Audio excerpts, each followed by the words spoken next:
We are going to be in Mark chapter 4 this morning, Mark chapter 4 and verses 35 through 41. If you are visiting with us today and you would like one of our Mark scripture journals, those are free for you. So right on this back table in the middle, there's a stack of journals. That is a copy of the book of Mark. On one page, it has the scripture. On the other page, it has lines to take notes. So if you guys would like one of those, feel free to grab one. We have those free for you. Let me ask you a question. Have you guys ever been in a really, really bad storm? A storm that maybe you saw it coming, but maybe it just appeared out of nowhere. But it was a storm that caused great fear in the moment. Like maybe you've been on an airplane and you've hit some turbulence and that air pressure change. They say that within a matter of seconds you drop a couple hundred feet, which is pretty drastic if you think about the distance that is. So anyone ever been on a plane where you're like, man, this is bad, and I'm like holding the seat and I'm just praying that like we make it through the storm. There's really bad storms, and they can really cause a lot of great fear. I remember when I was in high school, we were on Jordan Lake. We had a boat in high school, and we were on Jordan Lake, and it was a clear day. We're out there doing whatever we do. We're tubing, we're skiing, kneeboarding, all the stuff.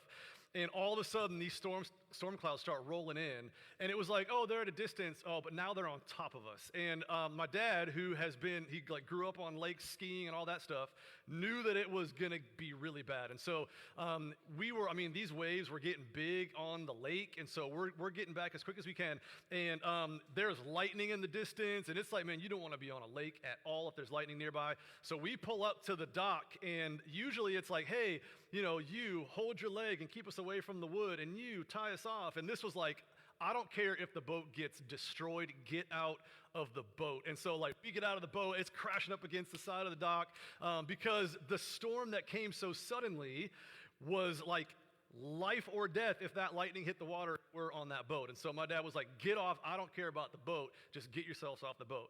So this storm comes on so suddenly, and immediately there's like panic, and it's like, what do we do? We've got to do something to save us, and here's what we do. And so you just start moving really, really quickly.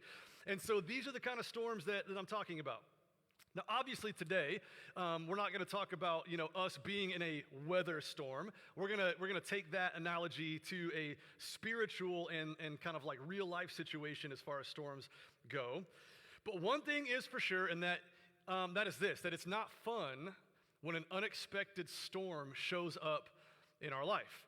It's not fun, and it causes great fear and can cause great panic, and it can actually cause us to lose trust if we take our eyes off of Jesus. So let's read Mark chapter 4, verses 35 through 41. Mark 4, 35 through 41. Oh, I got to get there too. And then we'll kind of work through this together. So Mark 4, 35. On that day, on the day that Jesus had just been teaching about all the parables we've been talking about, on that day when evening had come, he said to them, "Let us go across to the other side." And leaving the crowd, they took him with them in the boat, just as he was. And other boats were with him. And a great windstorm arose, and the waves were breaking into the boat, so that the boat was already filling. But he was in the stern, asleep on the cushion. And they woke him and said to him, "Teacher, do you not care that we are perishing?" And he awoke and rebuked the wind and said to the sea, "Peace, be still." And the wind ceased, and there was a great calm. He said to them, "Why are you so afraid? Have you still no faith?" And they were filled with great fear and said to one another, "Who then is this that even the wind and the sea obey him?" All right, so here's our big idea out of this passage. Here's our big idea, is that when trials come into our life, we can trust in the authority of Jesus over the storm. I'll leave that up for a second because it's a little bit longer. But when trials come into our life, we can trust in the authority of Jesus over the storm. Now, this passage might be one of the most misapplied texts that we see in Scripture. Not the most, but one of the most. Because typically, this passage is like, the main point is about the storms in our life. The storms in our life.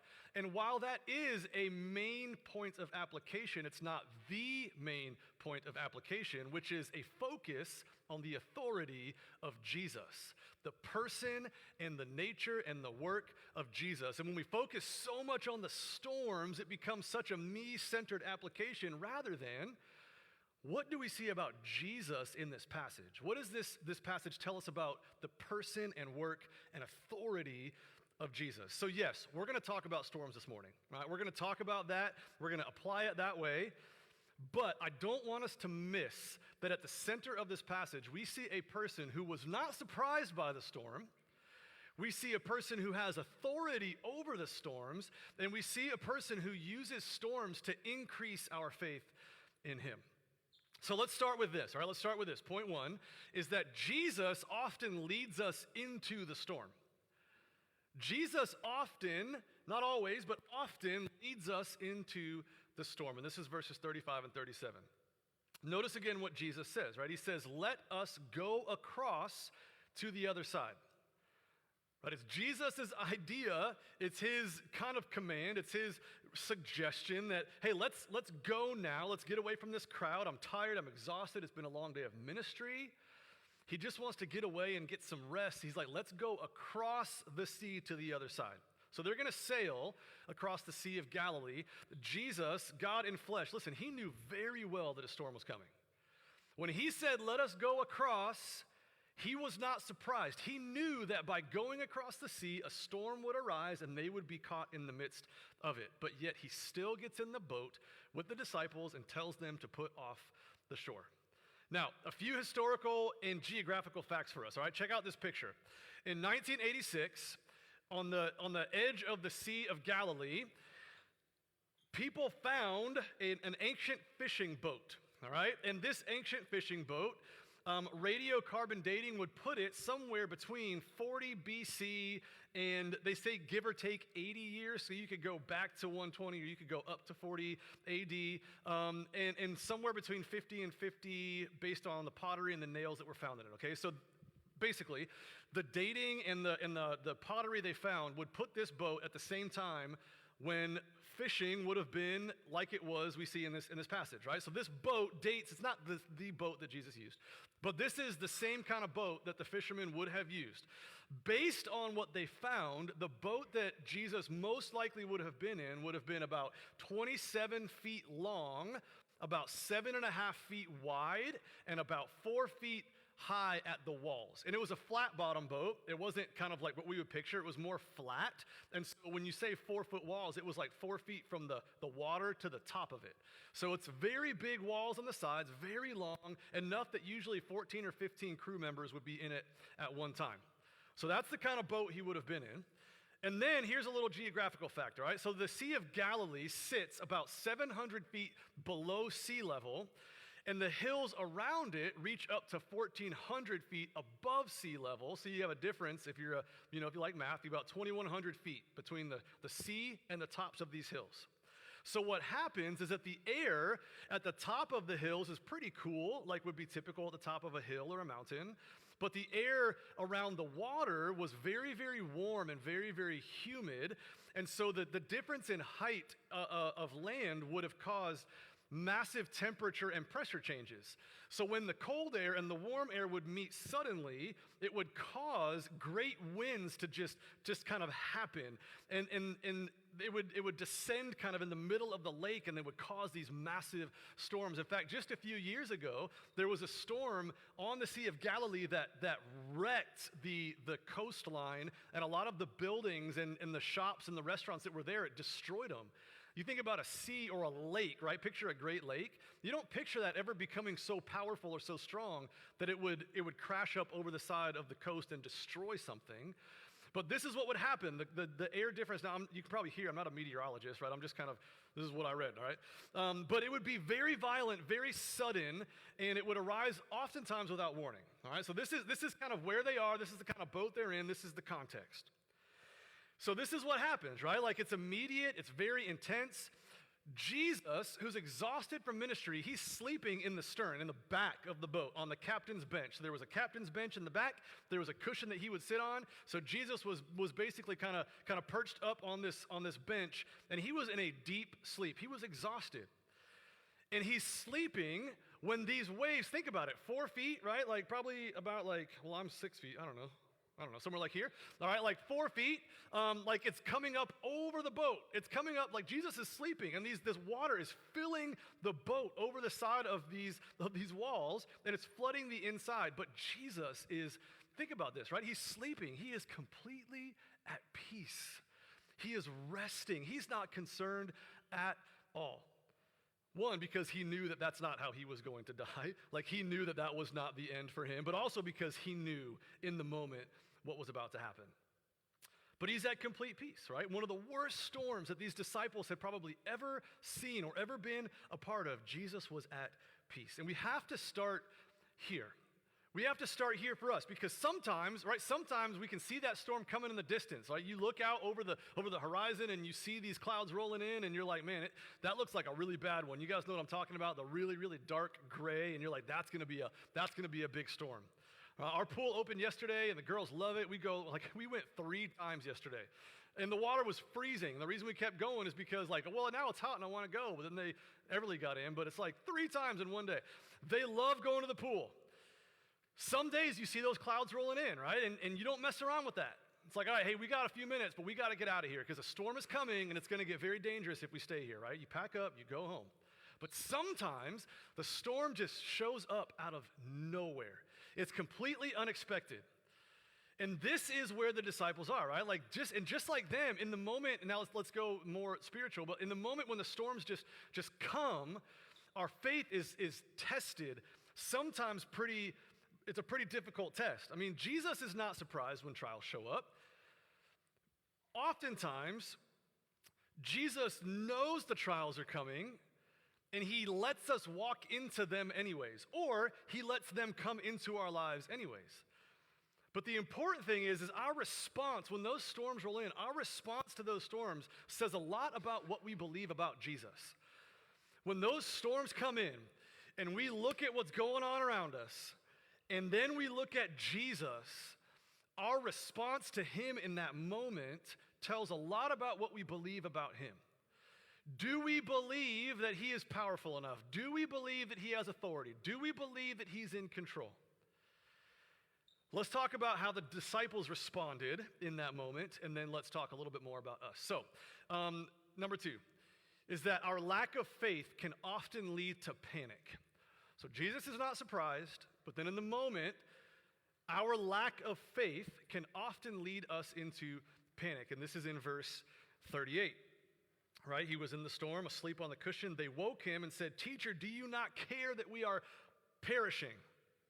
Now remember, some of these men are experienced fishermen, grew up on the sea, on the lake, on the sea, right? Their fathers were fishermen, their grandfathers were fishermen. They know the sea like the back of their hand. And they've probably seen some really intense storms. But this one, right, nothing like this one.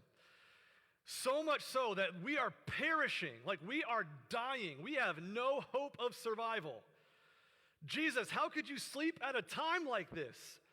How could you rest right now? This ship is going down, and pandemonium on this 27-foot vessel. And if only they knew the fullness of the man who was sleeping in the back of the boat. Think about that, right? They had seen miracles. They had seen what Jesus could do. They had seen him cast out demons. They had seen his authority over the religious leaders. They had seen him heal diseases. They saw it with their own eyes, but yet, when the storm came, all of a sudden they're sent into a panic and they're questioning this Jesus. I mean, is that not us? Right? We're like skipping hand in hand with Jesus down the beach, and it's like everything's great, and it's like, Jesus, I love you so much. And then boom, a storm hits, and we're frozen. Right? And all of a sudden fear sets in and panic sets in. And then we look around and it's like, Jesus, where did you go? You were just right here. But he's not gone, but we don't see him, right? We go into this mental state of panic and our hearts start racing and our vision is blurred. We can't make out what's going on. What's going on. We look around and it's like, Jesus, do you even care? Do you even care that there's a storm right here? I'm dying here, Jesus. The waves are crashing in overboard and there's no hope of surviving this. Where are you? Don't you care about what's going on in my life? And that panic that sets in, that panic that we feel in a moment of turmoil can very quickly turn into a lack of trust in who we know Jesus to be. Like maybe we've seen what Jesus can do in our life. Maybe we've experienced the fullness, or maybe not the fullness, we can't yet, but like we've experienced a lot of Jesus, and like we've seen him change our lives, and we've seen him come through time and time again, and we've seen the control that he holds over things in our lives. And in the moment, we panic and we start thinking about other things and we just lose sight of Jesus. Even though we've experienced all of these things. But if we just slow down for just a minute, right? We just slow down for just a minute, we remember, wait a minute. There's purpose in this storm. Jesus is in control. Jesus wasn't surprised by this. I can trust him in the midst of this storm. And here's why. Because number 3, Jesus has authority over the storm. This is why we can trust him, because he has authority over the storm. Look again at verse 39. He awoke and he rebuked the wind and said to the sea, "Peace, be still." And the wind ceased and there was a great calm. So Jesus wakes up, and before he deals with the disciples, even before he gets to their lack of faith, he rebukes the wind and the sea. And guys, this is just so awesome. Because this is one of those passages, we learn it, as a kid. And it's like, yeah, Jesus calmed the storm, and that's great. Isn't Jesus so awesome, right? But don't fall asleep on this one, okay? Don't miss this one. Jesus used the exact same word that he used when he casted out the demon in Mark 1:25, when he told that demon to stay silent. Don't tell anybody about me. Stay silent. The same word there is the same word that he used when he commanded the sea and the wind to be still. The word means to be muzzled and to stay muzzled. Not just, hey, stop, but it's you're going to stay that way. Be muzzled, stay muzzled. So Jesus, figuratively speaking, puts a muzzle on the most extreme storm these disciples had ever experienced. And in a moment, everything went calm. Jesus commanded authority over creation. Well, how is that possible? Because he is the one who created it. Colossians 1:16-17 says, "For by him all things were created, in heaven and on earth, visible and invisible, whether thrones or dominions or rulers or authorities, all things were created through him and for him. And he is before all things, and in him all things hold together." John 1:3, "All things were made through him, and without him was not anything made that was made." Hebrews 1:2, "But in these last days he has spoken to us by his Son, whom he appointed the heir of all things, through whom also he created the world." So Jesus, the one who was intimately involved in creation, the creating of the universe, proves his authority over that creation. The one who was intimately involved in creating you and creating me holds ultimate authority over our lives as well. And the calming of the storm, it's not just if you're ever out and there's a storm and maybe you're at a lake or you've ever seen this, and when the storm passes, there's still waves and it takes a little while for it to kind of calm down, right? But the word here, the implication is that of an unruffled surface on a body of water. You ever seen water that's like glass?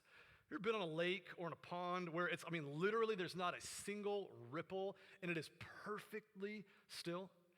And that was some of my favorite moments being out on the boat. You're out there and you find these coves and you go sit and it's glass. Not a single movement. This is what happened in a moment. Jesus said calm. This is why it's so unbelievable, right? Because you think about nature and how things are supposed to work. This is why it's a miracle, because he worked outside of the scope of nature, right? He said, "Be calm," and in an instant, it was like glass. No movement, not even anything lapping up against the side of the boat. That's how immediate it was. Absolute and utter calm. And then Jesus turns to his disciples and he's like, "Really? After everything you've seen, after everything I've shown you, why are you so afraid? Why are you so afraid? Do you still not believe?" And then here's the fourth point. Let's talk a little bit more after this about us in the storms. But here's number 4, what we see, all right? Storms are meant to benefit our faith. And this is what we see with what Jesus says to them, right? Look at verses 40 and 41. Why are you so afraid? Have you still no faith? And then they're filled with great fear. And he said to one another, who then is this that even the wind and the sea obey him? Right? There's a moment right now where they're confronted with this Jesus, right? Like they are terrified, they don't trust, their lack of faith, and then he does something miraculous, and they're going, wait a minute, who is this man? Right? They're filled with great fear, not at the calming of the storm and like, wow, that was cool, but now they're looking at Jesus, and it says they are filled with great fear because of him. They're looking at him, and they're going, wait a minute. And it's not fear like, scared of heights or scared of snakes or scared of clowns, all right? Like that, not that kind of fear, right? It's fear like a reverent, respectful awe. Like that kind of fear where you look at God and you go, God, I'm not worthy. And I can't even look at you. And there's this reverence, like, it's this fear, like, God, you're just too great. So they're looking at Jesus in this moment, and they're filled with fear, an intense respect for this man, right? Witnessing what he just did, they're awestruck, and it leads them to this deep and proper respect for him. And then they're faced with the question, right? Who is this man? They are forced into a faith-deepening process in which they are seeking to understand who this Jesus is. And this is something they're going to continue to struggle with. We'll see it, right? Like Peter's questioning him and get behind me, Satan. And Thomas is doubting even when he sees, like they're still going to struggle with who this man is until they realize in his fullness after the resurrection, oh my goodness, like you are who you said you were. And this is what you meant by the kingdom and bringing about salvation. And they see him. But they're going to struggle in their faith, in their belief, even until they see him resurrected. And is this not the process that we go through in our lives? Is this not the same process? So let's walk through it, and let's walk through the same thing, and let's think about ourselves, right? And then let's talk about Jesus, because again, that's the main thing. But the storm clouds roll in, right? The storm clouds roll in, whether you see him coming in the distance or whether they just show up out of nowhere, you find yourself in the middle of a storm. And it could be a medical diagnosis, it could be a problem in your marriage, it could be a legal issue, could be something at your job, could be as a parent, something you're dealing with your kids. And there's a lot of other storms, obviously. But if we aren't careful, if we take our eyes off Jesus, we begin to panic. We begin to lose sense of anything like logical, right? It's like Peter. He's walking, and then all of a sudden he loses sight of Jesus, and it's like he begins to sink. And this is us. We begin to sink, and we're left screaming, help, Jesus, help me, right? We're screaming, somebody save me. Again, Jesus, don't you care? How could you let this happen to me? How could you let this be a part of my life? How could you let this in? I thought you were bigger than this. I thought you loved me, Jesus. And we find ourselves in the midst of this massive testing of our faith. It's just such a moment for us, and it's a defining moment. And we ask these questions, right? Like, do I believe that Jesus is who he said he is? Do I believe that Jesus has ultimate authority over this storm? Do I believe that Jesus has purpose for this storm? Do I believe that Jesus will protect me in this storm? So let me ask you guys this morning. Do you guys believe that same Jesus who held authority and holds authority over creation has authority over whatever situation you might find yourself in? Do you guys believe that no matter what comes into your life, Jesus is still in control and has complete authority over whatever it is that you're going through? Do you believe that even when life gets hard, that Jesus is still good? Do you believe that Jesus still loves you? Now, let's not focus too much on the storms. Remember, it's one point of application, but what's the main point? The main point is who Jesus is and that authority that he holds, right? Jesus, God in flesh, creator of the universe, the one who formed us. So think about that, right? Creator of the universe speaks, right? He's nothing is created without Jesus being involved. So like the universe, the galaxies, the expanse of it all, Jesus. And then the intricacies of our bodies when we are not even the size of a fingernail. Like he weaves us together. He forms the parts inside of our mother's womb. Like that detailed, that kind of creation, right? Both extremes. Like that Jesus who created, who knew us intimately, knows who we're going to be, knows our hearts, knows our passions, knows our gifts. Before our parents even dreamed us up, Jesus knew you.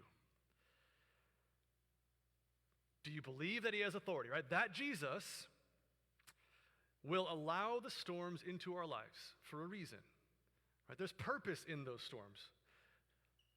That Jesus who calmed the storm here with a word has the ability, when storms roll into our lives, has the ability to calm those storms as well. That Jesus, God in flesh, who cares so much for you that he went to a cross and died in your place, has the power, the authority to stop a storm in its tracks in your life. That's the power that he holds. Now, will he? I can't answer that. Sometimes he does. Sometimes he lets that storm carry on for longer than we might have hoped. But we can't lose sight of Jesus in the midst of it. So when that happens, right, when the storm comes and when the storm continues and when that storm feels like it's lasting forever and we can't seem to get out from underneath it, do I still believe that Jesus is in control? And that's the hard thing. It's easy when the storm is short and it's like, oh yeah, Jesus, you're in control. That was good. That was refining. Thanks for that. But when the storm lasts like months, when the storm lasts years, and we're years in and we're looking at Jesus like, really? Like, how long, God? How long do I have to walk this journey? Like, this is so hard. Like, in those moments is when it's so hard to keep trusting, to keep believing that God is good, to keep believing that God's got your best at heart, to keep believing that God still has authority. It's so difficult, it is in our humanity to still believe, but we can look and we can see these stories and be reminded that yes, Jesus, even though the storms might last, even though he might have allowed it in our lives, he is still in control and he still has authority and he still loves you and he still is good. So I want to leave you with these three kind of takeaway points, all right? And this is about Jesus. Number one is that Jesus is not surprised by the storm. So when that storm comes into your life, when something happens, when there's trial, when there's turmoil, when there's struggle, and it's heavy and it's hard and it's weighing you down, Jesus was not surprised by it. It didn't take him off guard. He's not like, oh no, God, what are we going to do? I didn't see that one happening. We got to work fast, God, because I'm not sure. We got to think of how we're going to handle this. He saw it from a mile away. He knew it was coming. He was more focused on you. He was more focused on you and your good and purpose in it than he was on that storm coming in. He was not surprised by the storm coming. And then number two, he has authority over that storm. Jesus, omniscient, right, all-knowing, knew it was coming. Jesus, omnipotent, all-powerful, has authority over the storm. He can tell it to stop if he wants to. He can allow it to keep going. But we've got to remember, number three, that he's using that storm to strengthen your faith. There's always purpose in the storm. Remember, the disciples at the end of it were faced with that deepening of their faith. They see something, they're fearful, they see Jesus, and then they're left with that question of who is this man? And it takes them deeper in their understanding and deeper in their belief and ultimately deeper in their love for this man. So he uses these storms. So this is a really hard thing, but when we're in the midst of that storm, it's hard to look at that and go, man, I'm so glad that Jesus is using this to strengthen my faith. Because all we can think about is like, just take the storm away. But if we kind of go, hey, like, yes, it's difficult. Jesus wasn't surprised by it. Jesus has authority over it. And at the end of the storm, whenever the end is, maybe the storm lasts the rest of your life, and the storm ends when you come face to face with Jesus. Maybe it's years, maybe it's most of your life. I don't know how long the storm will be. But if we can have the perspective that in the midst of that, God wants to deepen your faith, your understanding of who he is, the nature of his Son, the power of his Spirit who lives in you, and he allows you to live and gives you the power to live every day and to fight the battle in that storm, then those storms, listen, they don't become easy, but they become easier. This is not like a very good Mother's Day message, but But I want us to just be left with this understanding of like, man, Jesus has control and authority and wants what's best for me and wants my faith deepened. So maybe you're not going through one right now. Maybe you've been through one, and maybe you didn't handle that one well. Maybe there's one coming and we don't see it yet. But if we can just continue to look to Jesus every single day, right? Like just continue to get in his word, continue to spend time in prayer, continue to deepen our faith, continue to build that trust in him. Then when the storm hits, we have such a solid foundation. We are tied into him. We are fused together with him. We're drawing life from him. So before that storm comes, my encouragement to you, if you're not in one, man, do the work now. Do the work now to prepare yourself for when that storm comes. And how do you do that? You get into the word. You grow in faith. You learn who he is. You get a deeper understanding and a deeper belief that he will protect, sustain, get you through whatever storm might come. Let's pray and worship together again and then take communion together. God, thank you for this morning and for your word and for these stories that are true stories, and God, what it would have been like to experience something like this. And it's almost harder to believe these things to be true when we don't get to see them firsthand like the disciples did. But God, we've seen enough, at least some of us have. We've seen you work. We've experienced you in a real way. We've experienced the life change you can bring. We've maybe experienced you bringing us through a storm, and we've seen you be the one that gets us through it. So God, whether or not we're in a storm right now,